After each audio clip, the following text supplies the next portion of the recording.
Okay, so in addition to our nomenclature and our rules and being able to name and draw all these various organic molecules, another part of this curriculum is taking a look at some of the significant chemical reactions that are either responsible for making these compounds or utilizing them in different ways, or in this case, testing to see if something is actually a saturated or an unsaturated hydrocarbon. So we can test for this in lab, and this is something I would have done with you guys in class. We can take a look at an addition reaction that we can try and do, and we'll talk more about generic addition reactions in a moment. What we're going to do is, if we had a sample of a hydrocarbon and we knew it was a single type of hydrocarbon, and we wanted to know, is this, for example, pentane or pentene or pentyne, a fully saturated hydrocarbon, or something that had double or triple bonds within it, what we could do is add bromine, which is a brownish orange color, or potassium permanganate, which has a purple color. All right, the color is important here. If I add one of these individual things, like bromine or permanganate, into a sample that has alkenes or alkynes, there is room to accept that bromine. In other words, carbon would gladly take the electrons from bromine, breaking its double bonds with itself, and add in these bromine molecules.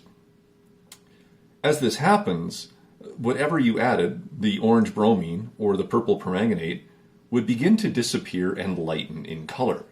So what I'm going to do here is I have a known alkane and I have a known alkene, and I'm going to add bromine water to it, which is really just aqueous bromine. All right, I add these two things together. For my alkane, there's nowhere for the bromine to go.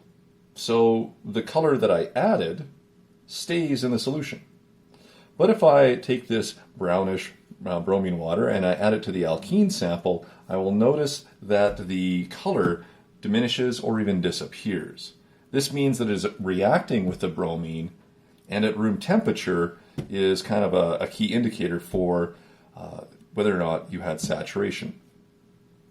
So there's a video showing this on D2L. I'd highly recommend you look at it. I think it's about a minute long, so it's not taking up a lot of your time. But really, this is a very fundamental test. And the key for determining unsaturated hydrocarbons is to look for the addition color to disappear. Okay, here's an exact example. You can see ethylene or ethene. We have C2H4. It is an alkene, but we have a double bond here. And remember, carbon would prefer to have 4 bonds and 4 single bonds. That's its more saturated and stable state. So I'm going to add in orange bromine right here, has that brownish, orangish, reddish color, whatever you like to describe it as. And with the double bond, there's a place to put those bromines. It's important to realize that it would go on adjacent carbons, because when this double bond is broken, you would have one bonding point here and one on the other. Okay, and so in this case, we make a 1,2 dibromoethane because we've added 2 of these bromines to my ethene molecule. It's now saturated, the suffix changes, but it's colorless, just like the ethylene was, and so we see that color diminish. All right, that's the saturation test for hydrocarbons. Other reactions for aliphatics are pretty straightforward. One you've known since grade 10, all right, that's combustion. So just take any hydrocarbon, react with oxygen, you get the most common oxides. Since your hydrocarbon is CXHX, all right, our common oxides are going to be carbon dioxide and water. Depending upon the conditions, the water could be vapor or liquid. That takes us all the way back to thermal. Addition reactions, all right, are when we're just adding into unsaturated hydrocarbons. If I decided to add hydrogen, I would probably call it a hydrogenation reaction. This is all described on 374, but you can see what ends up happening here. I have a 4 carbon molecule here, so I have a but-1-ene, because I have the double bond here. I'm going to try and add some hydrogen, and there is a place for it to go as it breaks the double bond and now saturates carbons 1 and 2, and I've turned it into butane. If I was dealing with alkynes It would just take excess or more hydrogen to make sure that I can completely do this. All right, I have a triple bond here. I have room for 1, 2, 3, 4 hydrogens. So it would take at least 2 moles to saturate this into an alkane hydrocarbon. So hydrogenation is just the addition of hydrogen molecules to unsaturated hydrocarbons. All right, that will come up again in chapter 10 as we look at some of our functional groups, but that's a good one to know here. Okay, so I would pay attention to hydrogenation, especially for our chapter 9 quiz. There will definitely be questions about that there. Cracking is just a process that sounds very much like, breaking things down into smaller pieces. If I crack a chocolate bar, it's not going to be as large as the original one. So this is a process by which hydrocarbons are broken down at high temperatures. Usually we use catalysts to make sure that this is done as efficiently as possible, and we do this to produce smaller hydrocarbons. There will be a bigger discussion on cracking later on. Ethane cracking, which is different from cracking, is a dehydrogenation step.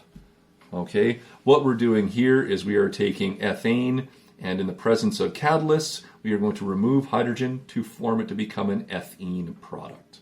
Okay, so our dehydrogenation or ethane cracking thing here is really kind of the opposite of hydrogenation. Dehydrogenation is to remove this, so I should be producing an unsaturated hydrocarbon as one of my products, and I should be getting the hydrogen gas as a product since that's what I'm removing. Okay, that's just a brief overview. Pay attention to hydrogenation, pay special attention to the saturation test. Those are the primary reactions that we're going to be looking at here in Chapter 9. There will be many more reactions when we take a look at adding all sorts of different molecules to these hydrocarbons to make different functional groups in Chapter 10.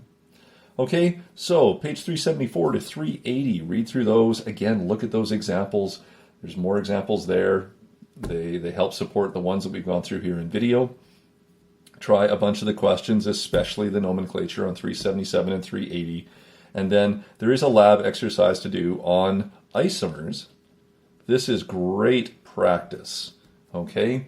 What you're going to be asked to do is take 2 empirical formulas that have many isomers each, and your job is going to be to try and draw them all. Okay, so take a look at lab exercise 9.2. Normally we would do this with molecular models to help you build it, but in recent years what students have done is they have gone to a website called MolView. It's a free website, and you can essentially play around and make your own molecules there and see them in 3 dimensions, just like any other molecular model kit. So if you're struggling with finding some of the isomers in 9.2, that might be a good place to go. It's also a good lab to do, perhaps maybe in a Google Meet with a couple of your friends, and just sort of discuss them and see what you can come up with for your various drawings.